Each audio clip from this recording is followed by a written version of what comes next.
বাংলাদেশে সহিংসতা, হামলা মামলার প্রতিবাদ, জাতিসংঘ কর্তৃক তদন্তপূর্বক বিচারের দাবি ও ছাত্র সমাজের ৯ দফা আদায়ের লক্ষ্যে দেশের সব আদালত, ক্যাম্পাস ও রাজপথে বুধবার মার্চ ফর জাস্টিস কর্মসূচি পালন করে বৈষম্য বিরোধী ছাত্র আন্দোলন।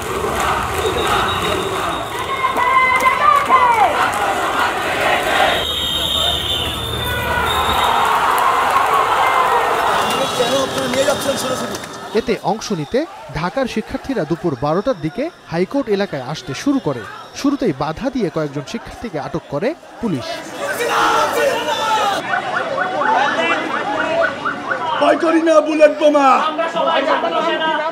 ঢাকা বিশ্ববিদ্যালয় ও বুয়েটের শিক্ষার্থী শিক্ষকরা হাইকোর্টের দিকে রওনা দিলে মাঝপথে তাদেরও আটকে দেয় পুলিশ। বাধার মুখে শিশু একাডেমির সামনে অবস্থান নেয় তারা।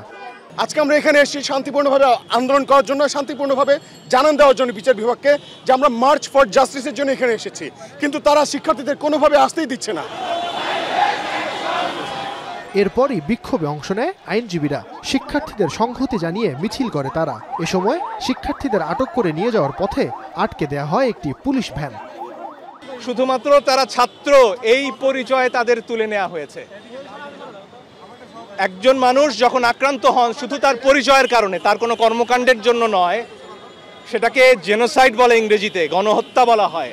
আমরা সর্বোচ্চ আদালতের দৃষ্টি আকর্ষণ করার জন্য আসছি। সর্বোচ্চ আদালতের কাছে আমরা আমাদের সর্বোচ্চ বিচারটা চাই। দুপুর ১টা নাগাদ বাধা ভেঙে শিক্ষার্থী আইনজীবী মিলে ঢুকে পড়ে হাইকোর্ট চত্বরে। আর শিশু একাডেমির সামনে অবস্থান নেয়া শিক্ষক শিক্ষার্থীরাও বাধা ভেঙে হাইকোর্ট প্রাঙ্গণে ঢুকে পড়ে। শিক্ষার্থীদের দাবির সঙ্গে সংহতি জানিয়ে কর্মসূচি পালন করে ইউলাব বিশ্ববিদ্যালয়ের শিক্ষকরা। এই হত্যাকাণ্ড রাষ্ট্রীয় মদতে হয়েছে, রাষ্ট্রীয় বাহিনীর দ্বারা হয়েছে এবং রাষ্ট্রীয় বাহিনীর সহযোগীদের দ্বারা হয়েছে। বিশ্বাসযোগ্য তদন্তের জন্য অবশ্যই বর্তমান পরিস্থিতিতে আন্তর্জাতিক তদন্ত দরকার। এদিকে নিম্ন আদালত ও দায়রা জজ আদালত এলাকায়ও সকাল থেকে কড়া নিরাপত্তায় রাখে আইন শৃঙ্খলা বাহিনী। তবে দুপুরে দেশব্যাপী সহিংসতার প্রতিবাদে মিছিল করে আইনজীবীরা। আটককৃতদের স্বজনরা এসে জড়ো হন সিএমএম কোর্টে। নিরপরাধ দাবি করেন তারা।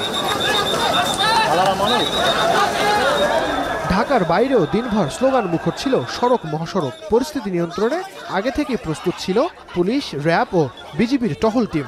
শিক্ষার্থীরা আদালত চত্বরে যাওয়ার চেষ্টা করলে বাধা দেয় পুলিশ। প্রতিবাদে ইট পাটকেল ছোড়ে শিক্ষার্থীরা।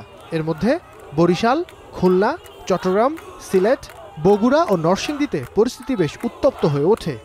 শান্তিপূর্ণভাবে তারা স্লোগান দিচ্ছিল, তারপরও যেরকম ন্যাক্কারজনকভাবে তাদের উপরে লাঠিচার্জ করা হয়েছে, গ্রেপ্তার করা হয়েছে। আমরা তীব্র নিন্দা জানাচ্ছি। অবিলম্বে আমরা গ্রেপ্তারকৃত ছাত্রছাত্রীদেরকে নিঃশর্ত মুক্তি দেওয়ার দাবি জানাচ্ছি। সহিংসতার প্রতিবাদ সহ কোটা সংস্কার আন্দোলনের কেন্দ্রীয় ৬ সমন্বয়কের মুক্তির দাবিতে আন্দোলন অব্যাহত থাকবে বলে জানান সাধারণ শিক্ষার্থীরা। এটা কোনো রাজনৈতিক আন্দোলন না, তাই একটা নেতা বা কারো কোনো সমন্বয়কের উপর এই আন্দোলন নির্ভর করবে না। আমরা জানি যে কেন্দ্রীয় সমন্বয়কদের টিভি অফিসে জিম্মি করে তাদেরকে দিয়ে আন্দোলন প্রত্যাহার করা হয়েছে এবং আমরা সাধারণ শিক্ষার্থীরা সেই প্রত্যাহারকে মানি না এবং সেটাকে প্রত্যাখ্যান করেছি। এছাড়া রাজশাহী, ময়মনসিংহ, গাজীপুর, হবিগঞ্জ, দিনাজপুর ও টাঙ্গাইল সহ সারা দেশে আইনশৃঙ্খলা বাহিনীর বাধার মুখেও কর্মসূচি পালনের চেষ্টা করেন প্রগতিশীল শিক্ষক সমাজ সহ সাধারণ শিক্ষার্থীরা। নাঈম আবির, এখন, ঢাকা।